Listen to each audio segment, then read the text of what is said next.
Peace and greetings. And we stopped at side banks and noosphere when we determined that in order to be a chrononaut, we had to monitor our thoughts, use the side banks and the Earth's noosphere to perform telepathy and time travel. So, Earth's noosphere and you. Let's see what these definitions mean. First of all, we see some pictures here. Starting from the left side top, it says side bank storage, and we see four different files. Actually, there are eight, but it's four reflecting. So it makes it eight, but it's actually only four plates. Uh, red, white, blue, yellow, spring, winter, summer, fall. Not in that order, of course, but all systems of thought and knowledge are contained within this side bank regulator of the noosphere. It is the medium of information storage and retrieval for all human mental programs, and it's the repository of all thoughts from every mental sphere and spectrum of consciousness. So that's pretty deep. These site banks are storage units holding everything that could ever have happened or been thought on planet Earth. So that's pretty deep. So when you hear people say, I thought of that first, well, did you really? Okay, because somebody before you and then somebody before them and all the way on down thought of it first. So we are simply tapping into these side banks, which is like Mother Earth's brain, and we're it's like the Akashic records too. We have access to this information. So on the right hand side, it says planet and galactic being. Everything is registered within the side banks to the left, even someone that you passed on the street when you were 5 years old. So many things come within your range of association, and they are all automatically registered, whether you're conscious of it or not. All input, which is not consciously registered, is automatically filed into the second mental sphere to form the total unconscious. We know what we need to know. We just don't know we know it because it's most likely in the subconscious, which is in the second mental sphere. But it's also in the side banks. Mission and memory circuits. How important are these when we're talking about time traveling? We're talking about memory. What is the mission of the chrononauts? The mastery of chronomancy furnishes the budding science of chrononauts with the goal of a new embodiment of human wisdom, the Earth Wizard. When you say the Earth Wizard, the first major aspiration of the chrononaut is the ejection of the Rainbow Bridge. So anyone can be an Earth Wizard, okay? And when it comes to putting these bridges in place, rainbow bridges, intergalactic bridges, interplanetary bridges, bridging those gaps. That is the mission of the Earth Wizard. And you don't have to be a white wizard, all right, archetype, in order to qualify for this great mission. So yogis commonly demonstrate telepathy and can display a variety of related paranormal powers. So knowledge of telepathy can be gained both through logical scientific matter and through direct knowledge or precognition. The meaning of time in relation to space, past, present, and future is a mystery only because of our conditioned beliefs. So we weren't conditioned into this way of thinking. We weren't brought up or indoctrinated into this type of thinking. And so it may be a bit difficult for us to trust and believe this type of information. However, we know innately that is true. And a lot of us have even experienced it, but could not put it into words. So this is just giving you an idea, okay, of the mission of a chrononaut. Why would they use all of their telepathy and their wizardry and their magic, okay, and their ability to go into time, whether it's past or future? Why would they do all that? So that they can bridge gaps, make our relationship with other dimensions more feasible, and to usher in this newness, okay? It's not really new, but it's new for right now on the planet because we have vibrated so low. So another part of our mission, the other much more powerful form of time travel, meditation. Meditation truly allows us to be present. And the more you practice, the more you find yourself remaining present.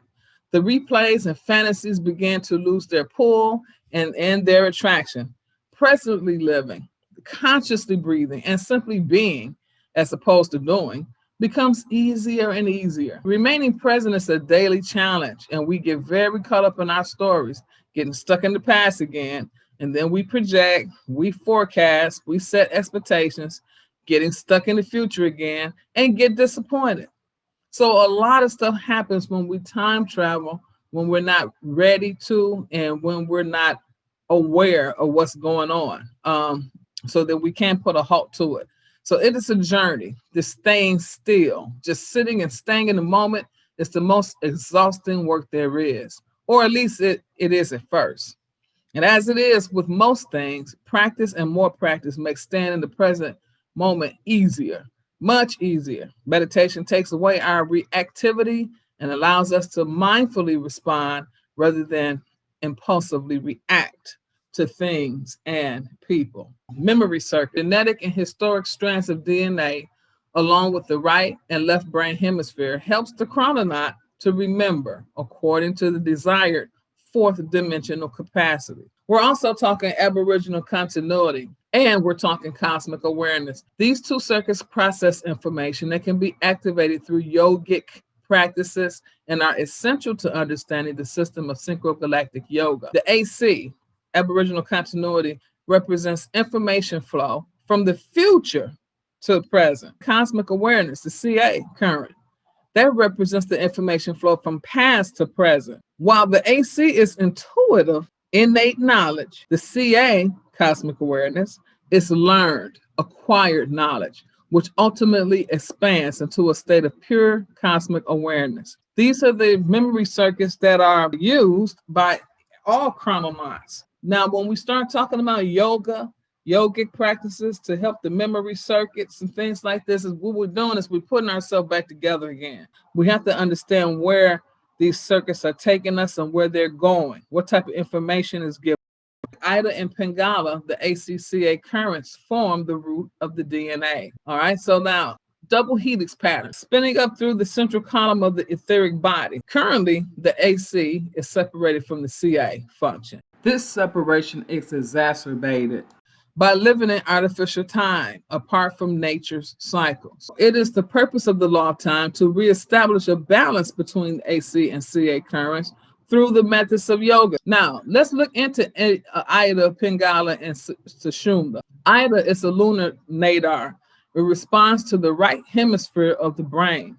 The Ida nadi controls the function of the parasympathetic nervous system, which calms the physical body and mind, and the left side of the body. Ida nadi governs all the mental processes. Pingala is the solar nadar, so it corresponds to the left hemisphere. Pingala nadi controls the left side of the brain, which is linear and logical, and the right side of the body. Now, Pingala nadi governs all the vital processes. Sushumna nadi is the absolute. When Kundalini energy is awakened, it passes through this channel. This is possible only when all the nadis of the practitioner are pure.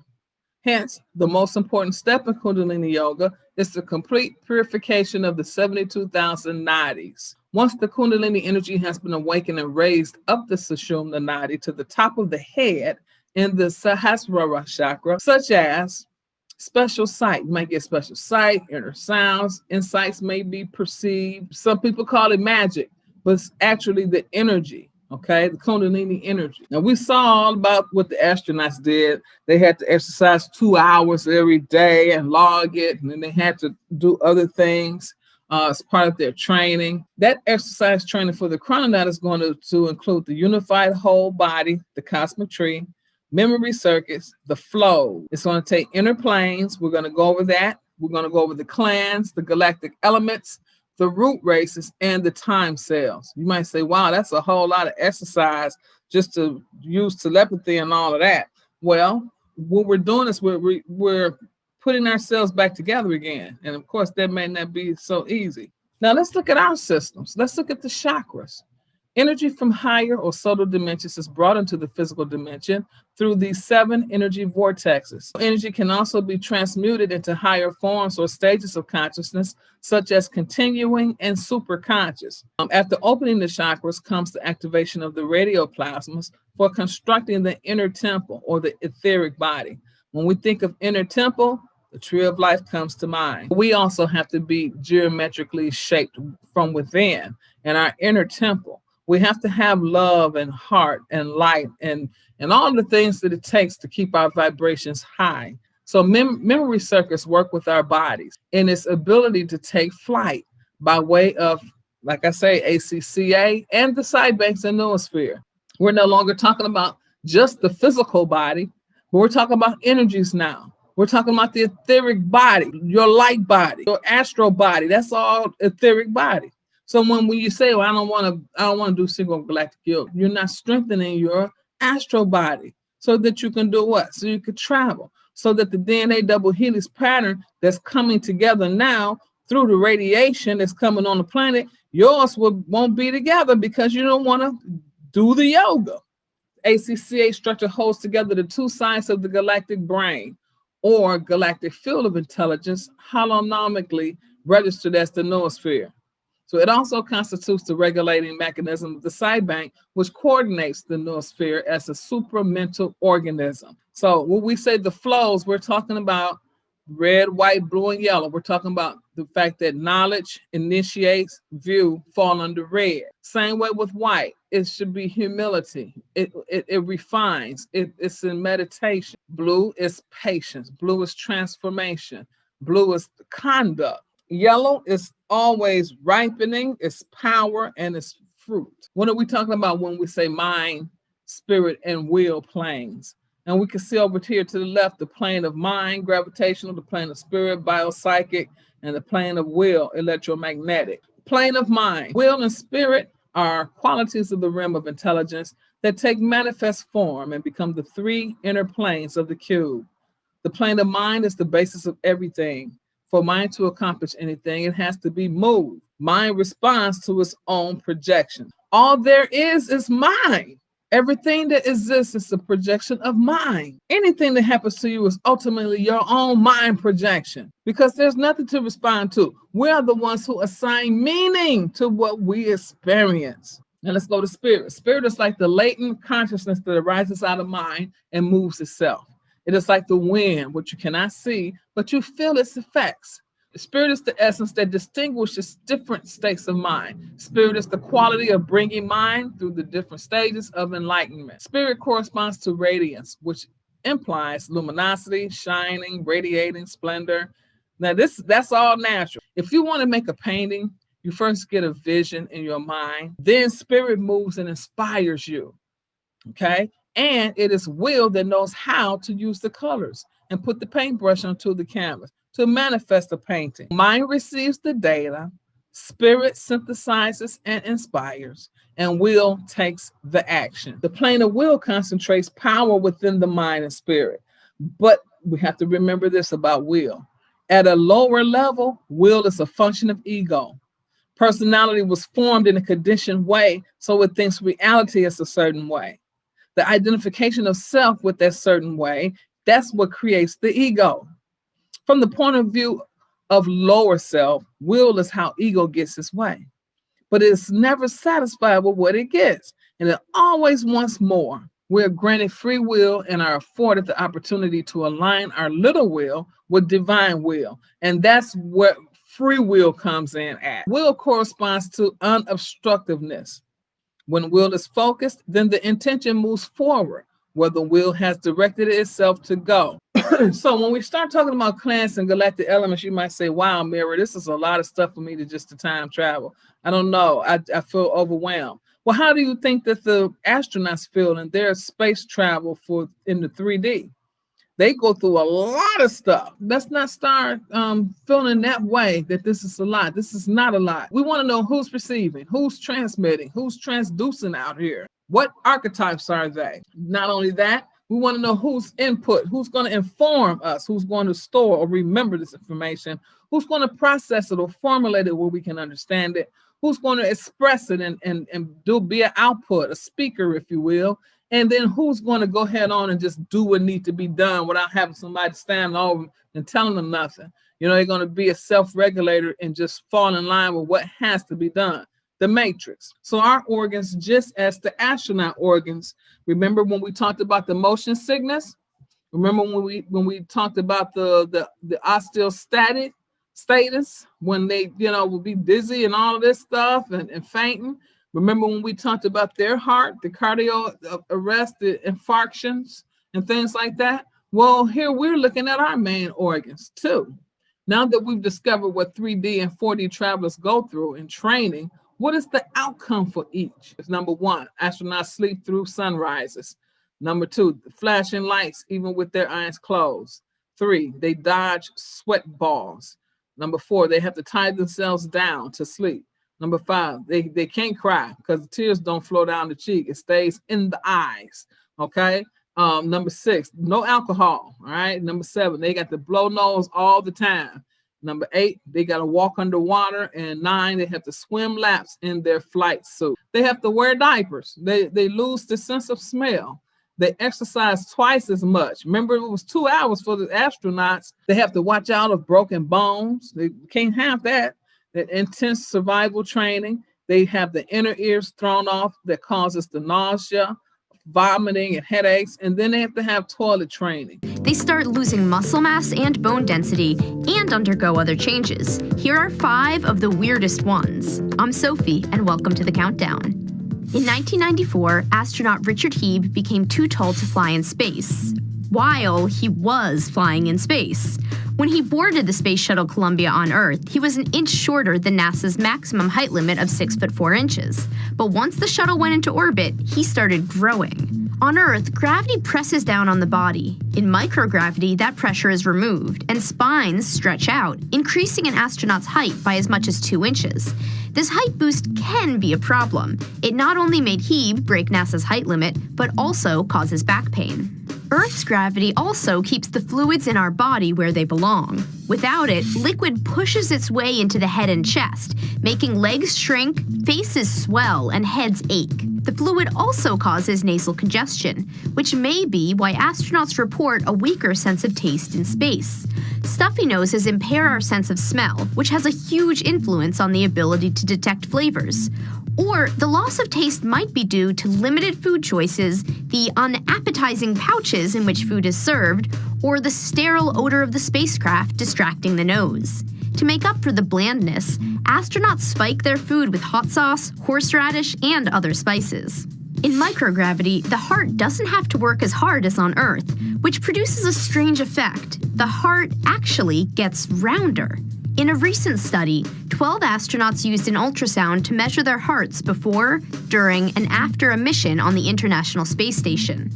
In space, their hearts became more spherical, and back on Earth, they returned to normal.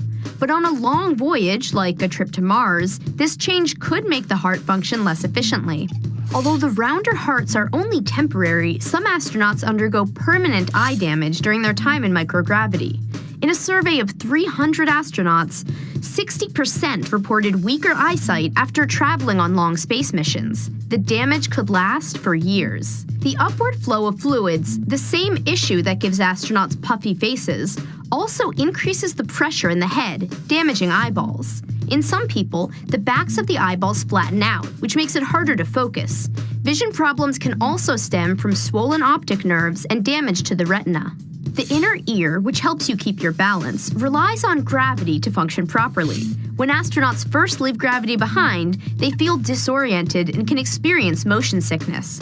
Until they learn to orient themselves with visual cues alone, astronauts can lose track of where their arms and legs are located in space, which makes them a lot clumsier. Once they've finally adjusted, they still have to go back to Earth, where they must readapt to life with gravity again, which means relearning how to stand up, balance, and walk in the proper direction. I'm Sophie Bushwick, and that's your countdown. The chrononauts want to awaken and cultivate the unexplored areas of the mind by identifying with natural cycles of the universal frequency and in relation to the moon, the seasons, the movement of planets, and in relation to the plant, animal, and mineral kingdoms. The outcome is usually a repatterning of the mind in stages, learning something new, which brings greater synchronicity, increased memory, and continuing consciousness. And we're going to use those formative powers of remembrance, discipline, exertion, patience, and compassion. The chrononaut lives out of a conditioned mind and dissolves the veils of the illusory world so that the new cosmic perceptions can penetrate. Each number holds a different frequency that contains various qualities, both hidden and overt.